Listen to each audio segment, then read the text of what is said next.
Hello বন্ধুরা, তোমরা দেখছো রূপকথা ও রহস্য, যেখানে প্রতিটা গল্পই লুকিয়ে রাখে একটা চমক। তাই ভিডিওটা শেষ পর্যন্ত দেখতে ভুলবে না।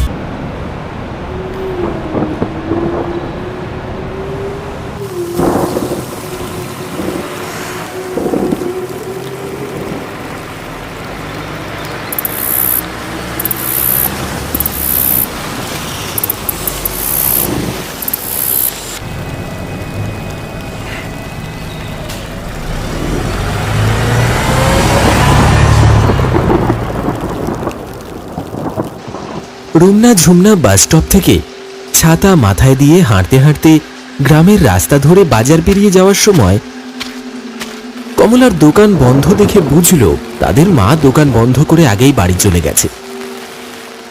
জলদি জলদি পা চালা, এদিকে বৃষ্টি বেড়েই চলেছে। রুমনা এখন পাশের গ্রামের প্রাথমিক স্কুলের শিক্ষিকা, আর ঝুমনা কলেজের দ্বিতীয় বর্ষের ছাত্রী। গ্রামের বড় বটতলার কাছে মোড়লের বাড়িটা পেরিয়ে খড়ের বাড়িটা চোখে পড়তেই দুই বোন দেখল কমলা বারান্দায় দাঁড়িয়ে আছে। বাড়ি ঢোকার আগে পাশের সেই তালগাছের দিকে তাকিয়ে রুমনার বুকটা কেমন যেন কেঁপে উঠল। সম্পূর্ণ গ্রাম অন্ধকার। গ্রামে বিদ্যুৎ আসলেও বেশিরভাগ দিনই গ্রামটা অন্ধকারেই থাকে। কোথাও গাছ পড়ে থাকে বা কোথাও বিদ্যুতের তার চুরি। সেই ঘটনার পর লোক ডাকিয়ে কমলা গাছটা কাটিয়ে ফেলেছিল,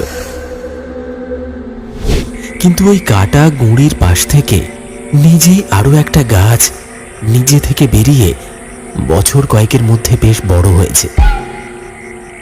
রুমনা অনেকবার মাকে ওই গাছটাও কাটিয়ে ফেলতে বলেছিল, কমলা সেরকম গা করেনি। যদিও ওদিকে ওরা সচরাচর কেউ যায় না, কিন্তু আজ তাল গাছের নিচে নজর পড়তেই রুমনা দেখল গাছের গোড়ার মাটিগুলো কেউ যেন সরিয়ে দিয়েছে। সেদিকে এগিয়ে যেতে গেলে কমলা বাধা দিয়ে বলল, লঙ্কা গাছের চারা পুঁতেছি, ওদিকে যাস না। রুমনা ঘরে ফিরে আসে। মনে পড়ে গেল ছোটবেলায় ঘটে যাওয়া সেই অভিশপ্ত রাতের কথা।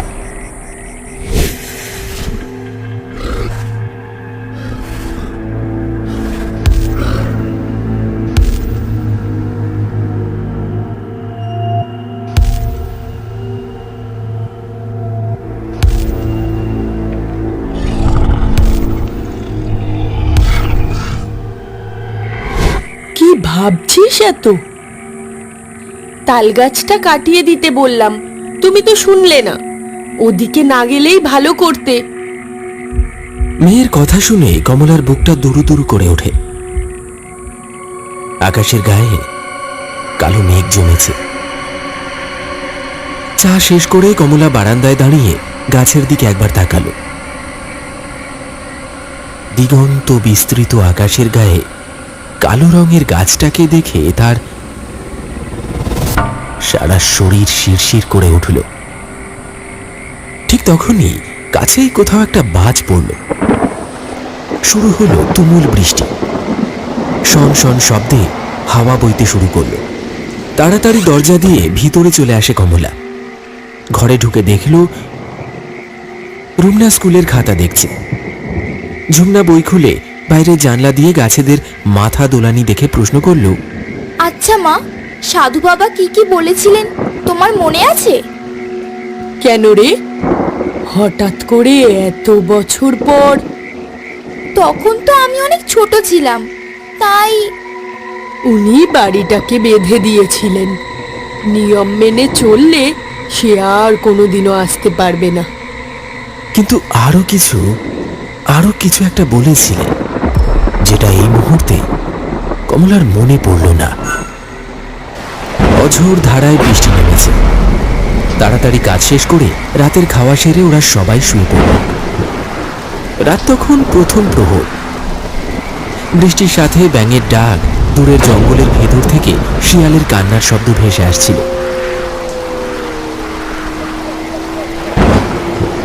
কালবৈশাখী ঝড়ের বাতাস মধুপুরের বুকে কেঁদে কেঁদে বেড়াতে লাগলো।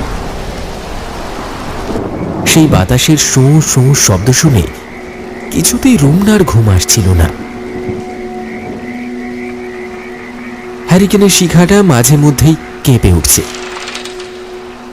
এপাশে ঘুরে দেখল মা আর বোন দুজনেই গভীর ঘুমে।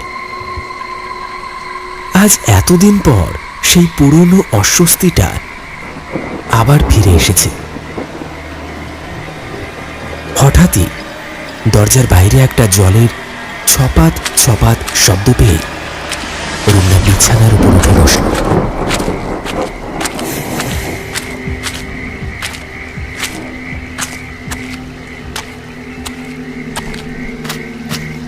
হ্যারিকেনের আলোটা এখন নিভু নিভু।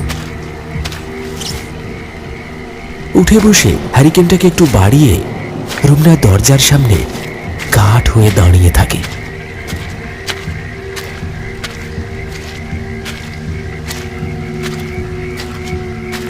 ছপাত ছপাত শব্দটা হঠাৎ মিলিয়ে গেল। রুমনা মায়ের দিকে এগিয়ে মাকে ডাকতে যাবে, ঠিক তখনই দরজার বাইরে থেকে প্রায় অপরিচিত একটা কণ্ঠস্বর ভেসে আসে। কমলা! ডাকটা একবারই এসেছিল। কমলা ধর্মড়িয়ে উঠে বসল। কিছু বলতে যাবে তার আগেই দেখল রুমনা ঠোঁটে আঙুল দিয়ে মাকে উত্তর দিতে বারণ করল। গ্রামগঞ্জে এইভাবে নিশীতে ডেকে নিয়ে যায়, কিন্তু এই ডাক যে কমলার বড় চেনা। মেয়ের কাছে এগিয়ে গিয়ে বলল, কে ডাকলো? আবার দরজার বাইরে সেই একই আওয়াজ, তবে এইবার আরো দুটো নাম ডেকে উঠল সেই আগন্তুক। রুমনা! ঝুমনা! কমলা আর এক মুহূর্ত না দাঁড়িয়ে তাড়াতাড়ি করে দরজাটা খুলে দিতে ঝোড়ো বাতাস আর বৃষ্টির ফোঁটা এসে ওর মুখে চোখে লাগে। কাছেই কোথাও একটা বাজ পড়ল। সেই আলোতে দরজার বাইরে মনোহরকে দেখে মুখে আঁচল চাপা দিয়ে কেঁদে উঠল কমলা।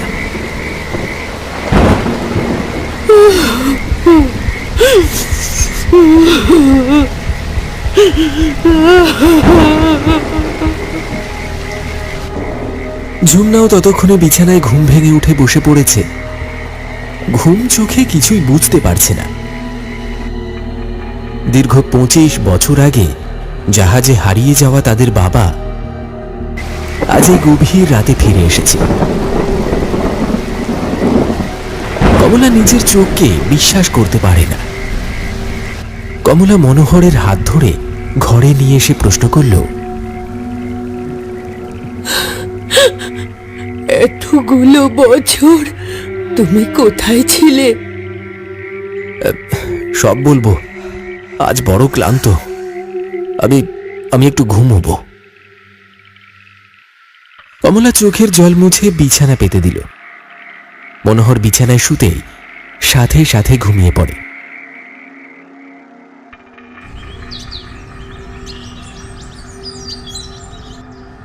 পরদিন সকালে রুমনা উঠে দেখল মা বাবা দুজনে বারান্দায় বসে কথা বলছে। তোমার দুই সন্তানকে আমি আগলে বড় করেছি, আর শক্তি নেই, এবার তুমি সব সামলাও। মনোহর পেছন ফিরে রুমনার দিকে তাকিয়ে বলল, আমি এসে গেছি কমলা, তোমার আর কোনো চিন্তা নেই, এবার তুমি বিশ্রাম নিতে পারো। পরের কয়েকটা দিন বেশ আনন্দের সাথেই কাটল। একদিন সকালে মনোহর ঘুম থেকে উঠে বলল, কমলা, এত বছর পর ফিরলাম, বোনকে দেখতে বড় ইচ্ছে করছে, তুমি গুছিয়ে নাও, একদিন থেকে চলে আসবো, ঠিক আছে? এতগুলো বছরে একবারও রুমনা ঝুমনার পিসি ওদের খবর নেয়নি, তাই কমলা যেতে রাজি হলো না। বলল, তোমার যাবার ইচ্ছে হলে যাও। না থাক, পরে কখনো যাওয়া যাবে। হয়তো মনোহর ব্যাপারটা বুঝেছে, তাই কথা পাল্টে সে বলল, আমি বরং যাই, বাজার থেকে একটু মাছ নিয়ে আসি। কিছুক্ষণ পর মনোহর ফিরে এলো হাতে একটা বড় রুই মাছ নিয়ে, যেন জল থেকে সদ্য তুলে আনা হয়েছে। স্বামীকে দেখে কমলা হাসি মুখে প্রশ্ন করল, তুমি এত তাড়াতাড়ি মাছ পেলে কোথায়? এত বড় পাকা মাছ, তাও আবার জ্যান্ত। সামনের নদীর থেকে জেলেরা মাছ ধরে নিয়ে যাচ্ছিল, আমি দেখেই সাথে সাথে কিনে নিলাম। কমলা কিছুক্ষণ চুপচাপ থেকে মাছটা নিয়ে কাটতে বসল। রান্না বান্না সেরে কমলা তার 2 মেয়ে এবং স্বামীকে খেতে ডাকল। খাবার সময় কমলা তার স্বামীর খাওয়া দেখে ভাবল, যেন মনোহর কতদিন উপোস দিয়ে আছে, যেন তার পেটই ভরে না। ব্যাপারটা দৃষ্টিকটু হয়ে যাচ্ছে দেখে মনোহর পাতের শেষ ভাতটুকু খেয়ে উঠে পড়ল। রুমনা, ঝুমনা এবং কমলা 3 জনই হতবাক। বিকেল গড়িয়ে রাত নামল। সবাই গভীর ঘুমে আচ্ছন্ন। একটা কিসের শব্দে রুমনার ঘুমটা ভেঙে গেল। সে উঠে বাইরের ঘরে এসে দেখে যে তার বাবা দরজা খুলে বাইরে কোথাও চলে গেল। 7-5 না ভেবে সে আবার গিয়ে শুয়ে পড়ল। আর 2-1 দিন পরে গ্রামে কিছু ভয়ঙ্কর এবং অদ্ভুত ঘটনা ঘটতে লাগল। গ্রামে রতন মাছ ধরতে গিয়েছিল বড় দিঘিতে, কিন্তু সকালবেলায় তাকে দিঘির পাড়ে মৃত অবস্থায় পাওয়া যায়। কেউ যেন তার ঘাড়টা মুটকে দিয়েছে। দেহ রক্তশূন্য, তার পিঠে একটা ক্ষত চিহ্ন। দিঘির পাড়ে সব লোক জড়ো হয়েছে। রুমনা, ঝুমনাও খবর পেয়ে সেখানে উপস্থিত হয়েছে। হারাধন মুখুজ্জি তাদেরকে দেখে এগিয়ে এসে বলল, কি বুঝছিস রুমনা? আমাদের গ্রামে এরকম ঘটনা আগে কখনো ঘটেনি। ব্যাপারটা সন্দেহজনক। জেঠু, এসব দেখে আমার হাত পা কাঁপছে। ছাড়, এখন এখান থেকে চল, আর এসব নিয়ে ভাবিস না। তারা হাঁটতে হাঁটতে তাদের বাড়ির দিকে এগোল। বাড়ির সামনে এসে হারাধন বাবু বললেন, চলি রে মা, সাবধানে থাকিস। জেঠু, চলো না একটু চা খেয়ে আসবে, বাবা এসেছে জানো। হারাধন বাবু যেন আকাশ থেকে পড়লেন। তাই নাকি? এ তো খুব ভালো খবর। তা আমাকে খবরটা আগে দিসনি কেন? কমলা রান্নাঘরে কাজ করছিল, সেই বলল, ভেতরে আসুন না দাদা, এই যে উনি বললেন যে আপনার বাড়ি যাবে। হয়তো সময় পায়নি, এতদিন পরে বাড়ি ফিরেছে, তা সে কোথায়? একটু বাইরে বেরিয়েছেন। ও, আমি তাহলে আসি, পরে আসবক্ষণ। এই বলে হারাধন বাবু বাড়ি ফিরে গেলেন। সন্ধ্যা গড়িয়ে রাত নামল, কিন্তু মনোহরের দেখা নেই। এত রাত হয়ে গেল, তোদের বাবা তো এখনো ফিরলো না। এদিকে হারাধন বাবু তার স্ত্রীর দেওয়া প্রসাদ নিয়ে রুমনা, ঝুমনার বাড়ির দিকে হাঁটা দিল। তাদের বাড়ির কিছুটা দূরে এসে হঠাৎ তার নজর বাড়ির পাশের তাল গাছের দিকে যায়। তিনি দেখেন একটা কালো অন্ধকার গাছের উপরের দিকে নড়াচড়া করছে, আর পলকের মধ্যে সেই অন্ধকার বাতাসে মিলিয়ে যায়। হারাধন বাবু ভ্রু কুঁচকে কি একটা ভাবলেন। তারপর রুমনাদের বাড়ির কড়া নাড়লেন। দরজা খুলে দিল রুমনা। এসো জেঠু। এই নে, তোদের জেঠিমা প্রসাদ পাঠিয়েছে। আচ্ছা, মনোহরকে তো দেখছি না, সে কোথায়?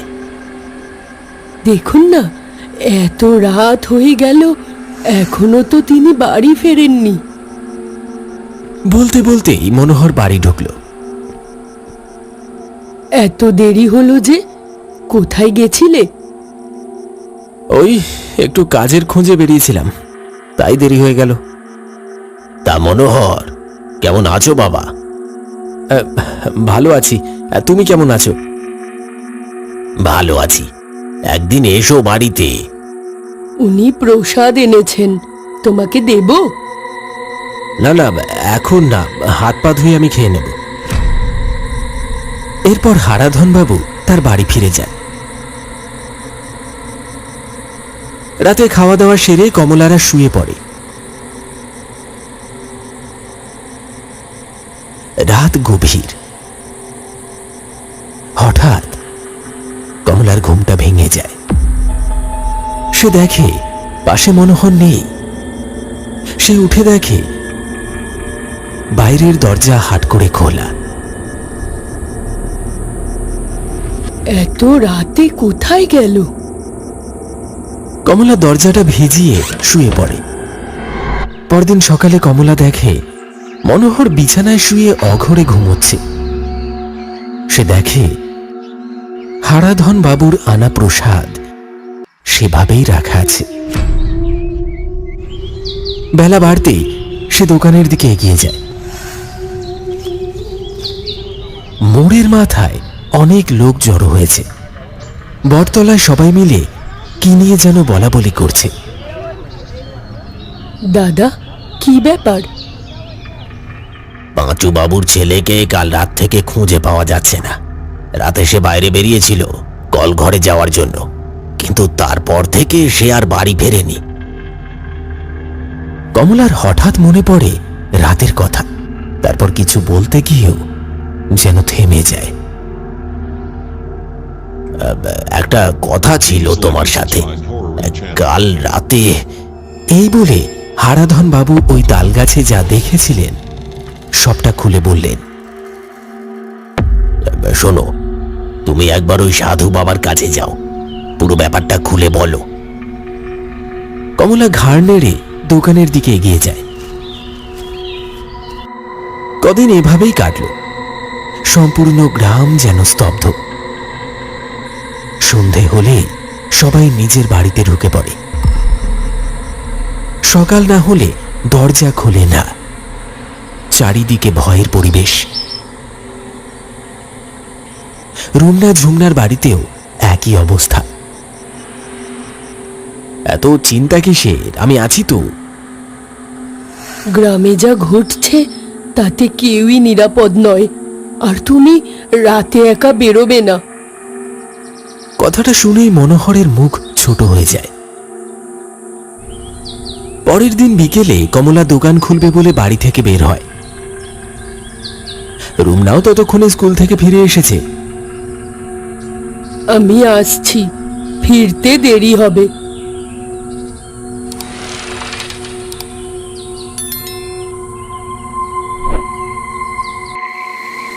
এদিকে আকাশের মুখ ভার। কমলার দোকানে আজ অনেক খদ্দের। দুদিন দোকান বন্ধ ছিল, তাই সবাই যে যার মতো প্রয়োজনীয় জিনিস আগে থেকেই তার দোকান থেকে নিয়ে যাচ্ছে। বেশ রাত হয়েছে। দোকান বন্ধ করে বাড়ি আসবে ভাবছে, তখনই শুরু হলো তুমুল ঝড়। কয়েক মুহূর্তেই বাজ পড়ার সাথে সাথে তুমুল বৃষ্টি শুরু হলো। এই দুর্যোগে বাড়ি ফিরবো কি করে? তাড়াহুড়ো করে ছাতাটা আনতে ভুলে গেছি তো। ঝড় বৃষ্টিতে রুমনা ঝুমনা বাড়ির সব দরজা জানলা বন্ধ করে দিয়েছে।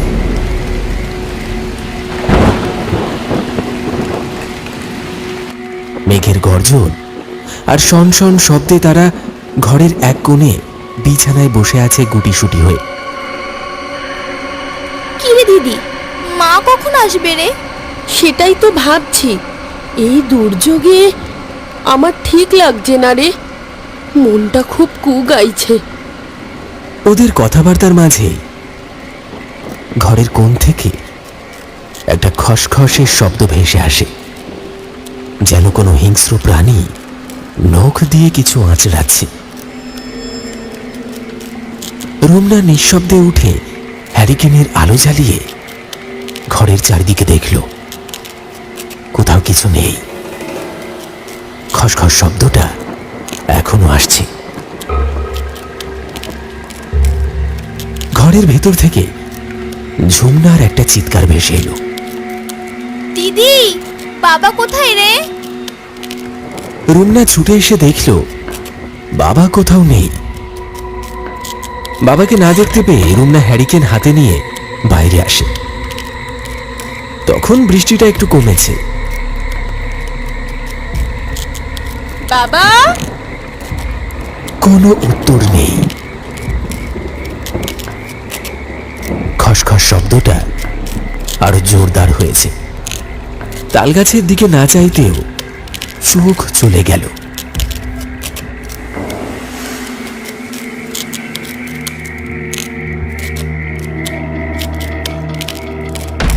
ওদের চোখ তখন ঘরের চালের উপর। ঘরের চালে 4 হাত পায়ে ভর করে একটা কালো ছায়ামূর্তি উবু হয়ে বসে আছে। তার চোখ দুটো জ্বলন্ত, মুখের বাইরে থেকে সাদা দাঁত এই অন্ধকারেও স্পষ্ট দেখা যাচ্ছে। হ্যারিকেনটা ভয়ের চোটে পড়ে দিয়ে নিভে গেল। এতক্ষণ চাঁদের মুখে মেঘের আবরণ ছিল। মেঘের আবরণ সরে যেতেই ম্লান ঘোলাটে বাঁকা চাঁদের আলোয় যা দেখল, তাতে ভয়ে তাদের বুকটা কেঁপে উঠল। ওরা দেখতে পেল মনোহর চালের ওপরে জন্তুর মতো বসে আছে। ঝুমনা চিৎকার করে উঠল, বাবা! মনোহর খসখসে গলায় বলে উঠল, তোর বাবা?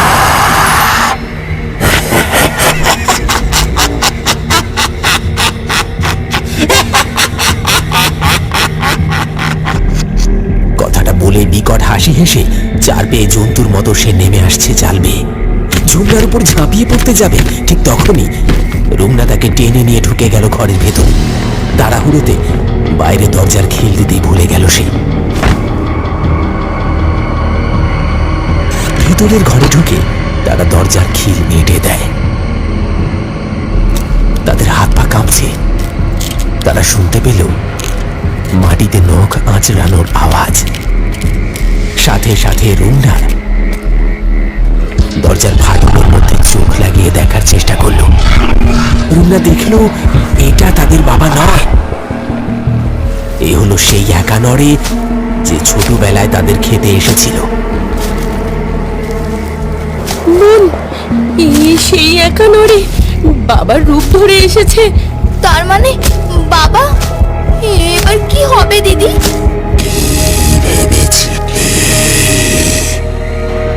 আমাকে আমাকে দিয়ে পার পেয়ে যাবি। আজ তোদের দুজনেরই ঘাড় মোটকে রক্ত খাবো। রুমনা ঝুমনা চিৎকার করতে লাগলো, বাঁচাও, বাঁচাও! কে কোথায় আছো? বাঁচাও, বাঁচাও! আমাদেরকে বাঁচাও, বাঁচাও আমাদেরকে, বাঁচাও, বাঁচাও! তাদের দরজায় বারবার ধাক্কা দিতে থাকলো সেই অপার্থিব জন্তুর ন্যায় প্রাণী। রুমনা ঝুমনা ঘরের কোণে বসে ঠকঠক করে কাঁপছে আর মনে মনে ভগবানকে ডাকছে।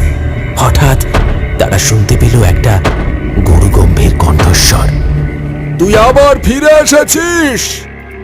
10 বছর আগে দেখা সেই সাধু বাবা হাতে একটা কমণ্ডলু নিয়ে দাঁড়িয়ে আছে। সাধু বাবার পিছনে দাঁড়িয়ে আছে তাদের মা কমলা এবং সঙ্গে রয়েছেন তাদের পাড়ার জেঠু হারাধন। কমলার চোখে জল এবং মুখ ভয়ে থমথমে।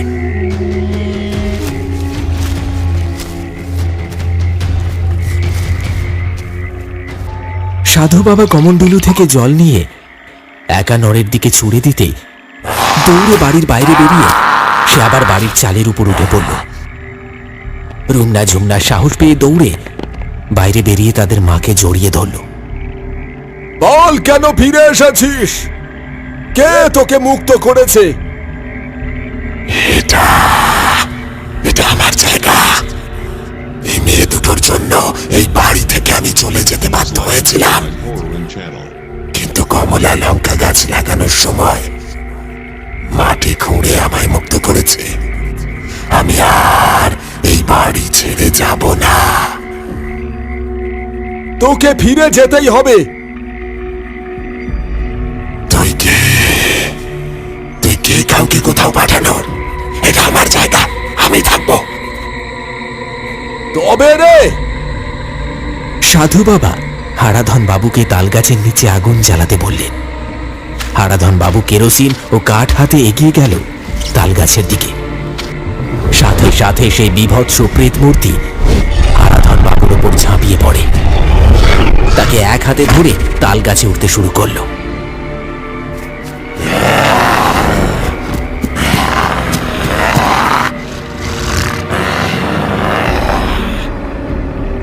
সাথে সাথে সাধু বাবা কমণ্ডলু থেকে জল নিয়ে কমলা ও তার দুই মেয়ের চারপাশে গণ্ডি কেটে দিয়ে এগিয়ে গেলেন তালগাছের দিকে। ফু দিয়ে উড়িয়ে দিলেন একটা গুঁড়ো। সাথে সাথে একানরের হাত থেকে নিষ্কৃতি পেয়ে মাটিতে পড়লেন হারাধন বাবু। সাধু বাবা এগিয়ে যাবে সেই সময় হারাধন ভাঙা ভাঙা গলায় বলে ওঠে, আমি আমি আমি ঠিক আছি। এই পিশাচটাকে আগে শেষ করুন বাবা, শেষ করুন। সাধু বাবা তাল গাছের গোড়ায় মন্ত্রপুত জল দিয়ে গণ্ডি কেটে দিতেই গাছে আগুন জ্বলে উঠল। প্রেত মূর্তি ততক্ষণে সেই তাল গাছের মাথায় উঠে গিয়ে মনোহরের গলায় চিৎকার করছে আর বলছে, রুমনা, ঝুমনা, বাঁচা! ও আমাকে মেরে ফেলবে, বাঁচা! সেই ডাক শুনে ঝুমনা উঠতে যাবে, ঠিক তখনই সাধু বললেন, ওর মায়ায় ভুলো না। ও চাইছে তোমাদের গণ্ডির বাইরে বের করতে। একবার এই গণ্ডি পেরোলে আর তোমাদের বাঁচাতে পারবো না। মনোহরের চিৎকার থেমে এখন আবার অপার্থিব চিৎকার ভেসে আসে।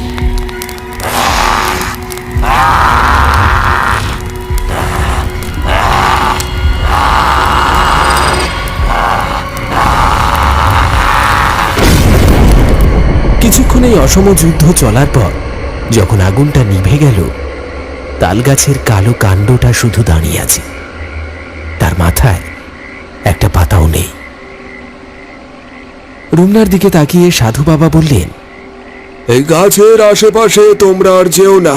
দরকার পড়লে ওইখানে একটা বেড়া লাগিয়ে দাও, যাতে কেউ আর যেতে না পারে। আমি আগের বার এসে তোমার মাকে বলে দিয়েছিলাম। আমি সাধনায় বসেছিলাম, তখনই কুটিরের বাইরে কমলার গলার স্বর শুনতে পেলাম। আমার মেয়েদের বড় বিপদ, ওদের বাঁচান। তোমাদের দুই বোনকে আগের বার শেষ করতে পারেনি, তাই সুযোগ পেয়ে নিজের রূপে না এসে তোমাদের বাবার রূপ ধরে এসেছিল। তোমার মায়ের সন্দেহ ও গ্রামে ঘটে যাওয়া ঘটনার কথা শুনে দুয়ে দুয়ে চার করে সাধনায় বসে বুঝতে পারি সম্পূর্ণ বিষয়টা। ও অপেক্ষায় ছিল এইরকম একটা রাতের জন্য, যখন তোমাদের মা বাড়িতে থাকবেন না। বাবা, আজ আপনি না এলে আমার মেয়ে দুটোর যে কি হতো। সব সময় মনে রাখবে, সর্বশক্তিমান ঈশ্বরের ইচ্ছেতেই সব হয়। আমি তো নিমিত্ত মাত্র। এই বলেই সাধু বাবা চলে গেলেন। আবার দেখা হবে হয়তো কোনো বৃষ্টি মুখর রাতে।